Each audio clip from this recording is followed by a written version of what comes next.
ফুলকপি আর রোস্টটাকে আমি নামিয়ে নিয়েছি। এবার এটাকে সার্ভ করা যাবে। দেখতে পাচ্ছ প্রপার রেডি হয়ে গেছে। চলো থ্যাংক ইউ বন্ধুরা।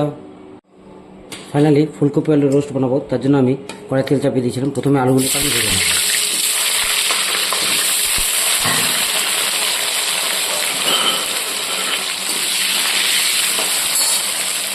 দিচ্ছি অল্প একটু হলুদ। এবার এটাকে ভালো করে ভেজে নেব। আলুটা আমার ভাজা হয়ে গেছে, আলুগুলোকে আমি তুলে নেবো।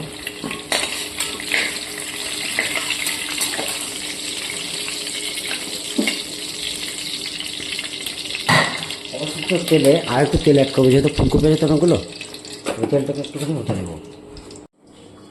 ফাইনালি তেলটা আমার হয়ে গেছে। এবার ফুলকপিগুলো ভেজে নেব।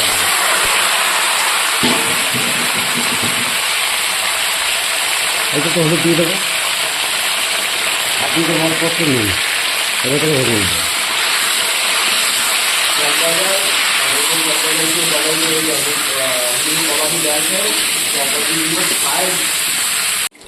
ফাইনালি ফুলকপিটা আমার ভাজা হয়ে গেছে। এবার এটাকে তুলে নিচ্ছি। ফুলকপি আলু রোস্টের জন্য আমি ফোড়ন হিসেবে নিয়েছি জিরে, শুকনো লঙ্কা, তেজপাতা, এলাচ আর দারচিনি। এবার এটাকে কিছুক্ষণ হতে দেবো। দিয়ে দিচ্ছি আদা রসুন কাঁচা লঙ্কা পেস্ট।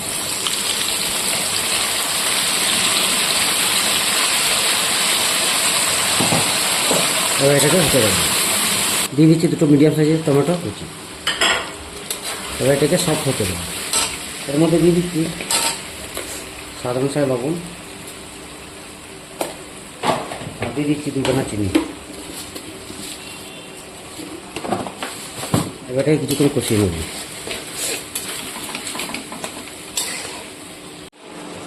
অ্যাড করে দিচ্ছি হলুদ গুঁড়ো 1 চামচ, লঙ্কা গুঁড়ো 1 চামচ, আর জিরে গুঁড়ো 1 চামচ। এবার এটাকে খুব সুন্দরভাবে কষিয়ে নেব। দিয়ে দিচ্ছি অল্প একটু টক দই।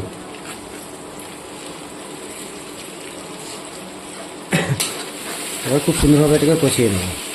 অল্প একটু জল অ্যাড করে দিচ্ছি, মিক্সি বাটা জলটা। এবার হতে দেবো এটাকে। ফাইনালি দেখো মশলাটা আমার প্রপার রেডি হয়ে গেছে।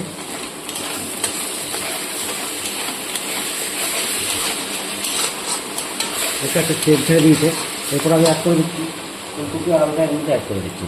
দুটাই কষিয়ে নেব কিছুক্ষণ।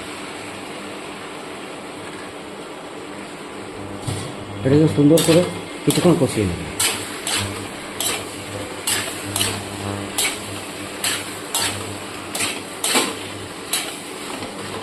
এবার এটাকে ঢাকা দিয়ে রেখে দেবো। আমি অনেকক্ষণ এটাকে কষিয়ে নিয়েছি, মিনিমাম 15 মিনিট কষিয়ে নিয়েছি। হ্যাঁ, এরপরে আমি এর মধ্যে গরম জল অ্যাড করে দিচ্ছি। গরম জল তোমার ঠান্ডা জল ব্যবহার করতে পারো, আমার কাছে আছে বলে আমি দিলাম, কেননা এখানে কাজটা একটু তাড়াতাড়ি হবে আমার, তার জন্য আমি গরম জল ব্যবহার করলাম।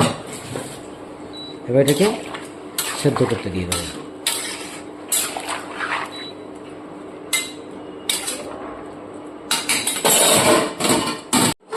ঢাকনাটা সরিয়ে কথা দিচ্ছি।